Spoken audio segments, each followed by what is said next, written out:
السلام عليكم ورحمة الله وبركاته. كبجمتوتا في داوتوتا وردفتوتا يوتيوب channel حليمة أوروتوب ويلكم الشمار كفوني هندي كيسانو ألاف بي كيسانا جين كيسنا كقبو وردفتوتا كيسنين جدا هندي كيسانو إيجارون هنجمان وردفتوتا لايك شير قشون نجد بيسا سنين جدا قلتو ما قلني كيسان دجاها تو أما اللي أكن ما اتبوفا سنين جدا وروني عروتاتا نمو gara YouTube channel kiyyaatti dabalamummaatiinaaf ta'a. Affeerraa kiyya akkuma seentanii like share gochuu eegalaa komentii barreessaa isiniin jedha. Yaada fi assaaba keessan waan feetan barreessaa isiniin jedha. Egaa viidiyoon kiyya karaa gammachuun raachuuf hawwii akkuma itti fufetti jira. Baga Rabbiin gammachiisee baga Rabbiin obboleettii isaatiin wal argisiisee alhamdulillah wanni kana caala hin jiru. Mallee Rabbiin akkanumatti haa gammachiisu.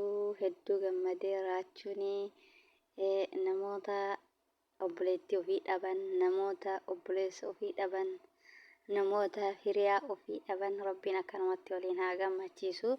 Hedduu namatti tola. Obboleettiin isaallee hedduu bareedduudha. Simboo qabeetti hin talaati. Baga gammadee raachuun obboleettii isaa yeroo dheeraaf soqee dhabe argate.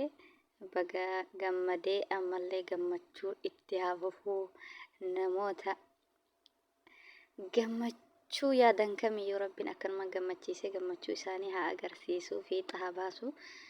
Namni tokko waan tokko yoo obsee cinqamee yaaddee gaafa argate tokko akkanuma gammadaa jechuudha. Namoota keessumaayyuu ijoolleen keenya karaa baharattiin deemanii biyyoota garaagaraa keessa deemanii tarii rakkoon irra ga'e, tarii immoo bilbila lakkoofsi maatii jalaa baduu danda'a, tarii immoo hin beekamu namni rakkoo hedduutu nama mudata. Namoonni baay'een miidiyaa kanarratti obboleettii keenya dhabnee, obboleessa keenya dhabnee, ilma keenya dhabnee jedhanii rakkoo isaanii miidiyaarra ibsatanii. Rabbiin namoota kana hunda akkanumatti argisiisee fi gammachiisu. Du'aa hima godhaa fi obsaa sabara. Namni yoo obsee sabare amma raachuun mata dheeraaf obboleettii ofii tana soqaa ture jedhanii. Baga Rabbiin argisiisee fi baga Rabbiin wal argisiisee baga Rabbiin gammachiisee gammachuu isaanii ammallee zalaaqiyaa itti haa fufu. Zalaaqiyaa Rabbi haa taasisuu fi homuu isaan hin dhibini, homuu isaan hin rakkisini. Gammachuun isaanii itti haa fuftu. Baga gammaddee obboleessa keenya raachuu ammallee tattara caaltu Rabbi isaa gammachiisu. Namoonni kawwanillee akkanuma Rabbi isin haa gammachiisu. Obsaatumaan du'aayii godhadhaa Rabbuma sabaraati. Namni tokko yoo sabare waan obsa ofiisan bu'aa hin dhabu jechuudha. Yeroo dheeraarraa fudhata malee akkasii nama hundaa Rabbiin akkasitti haa gammachiisu. Nama sabaree waan cinqameef san itti milkaa'ee gahee gammaduu Rabbi haa taasisu. Namni kamiyyuu waan tokko yoo obsee xumurri isaa bareedumsa jechuudha. Kanaafuu jarjartanii of hin cinqinaa inshaallah. Rabbiin nama keessan ka dhabdanillee ka fagoo isinirraa ta'eetiniin hafuura sagalee isaa dhabda Rabbi sagalee isaa daddafitti isin haa dhageessisu. Ka wal bira ga'uuf yaaddanii dhabdanii huruurtanii keessumaayyuu harmeen teenna haati teenna jechuudha. Haati nama maraatu haadha teenna. Ilma ofii dhabdee hoggaa dheeraa osoo yaaddu meeqatu dhibee keessa gala, osoo yaaddu meeqatu addunyaa kanarraa deema jechuudha. Ilma ofii osoo yaaddu akkuma sanii namni nama ofii tokko dhabee hoggaa dheeraarraa ture akkasuma yaadan hurura. Akkasii Rabbiin gammachiisee keessumaafuu harmee teennata ilma ofii dhabdee Rabbiin ilmaa irraa haa haqu. Rabbi deebisee fi yeroo gabaabduutitti ka dhukkube Rabbi haa fayyisu. Ka rakkoo cinqaa keessa Rabbiin cinqaa keessa haa baasu. Karaa Liibiyaa gara biyyoota garaagaraa keessatti qabanii rakkisan baay'ee jira. Rakkoo baay'eef mudatamaa namni keenya. Tokkommoo tarii waan inni rakkate hin beekamu, tarii lakkoofsi maatii jalaa baduu danda'a. Hin beekamu ilmi namaa kun biyyoota namaa biyya hedduu fagaatee gargar faca'ee jiraata. Biyya hedduu keessa deemee namni biyya namaa deeme waan nama mudatu hin beekani.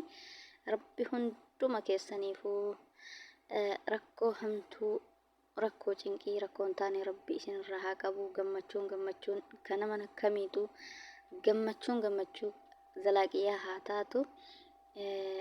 Hunda kami nama hundaa yoo Rabbiin akkanatti fuula haa ibsu.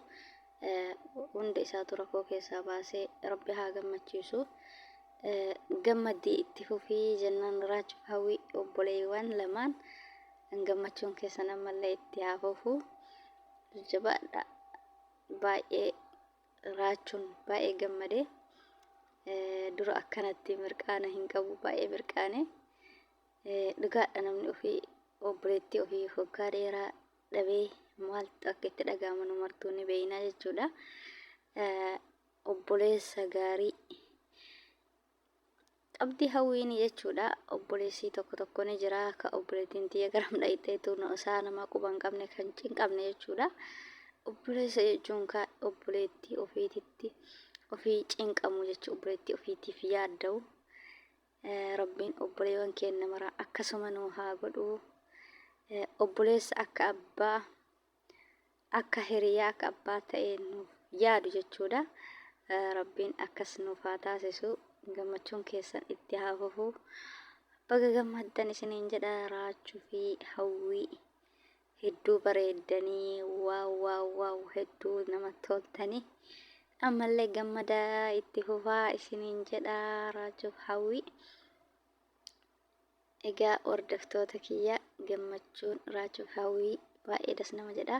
Kumsaan suuraan kun ka raachuu ka haadha ka isiiti ka hawwiitti jechuudha.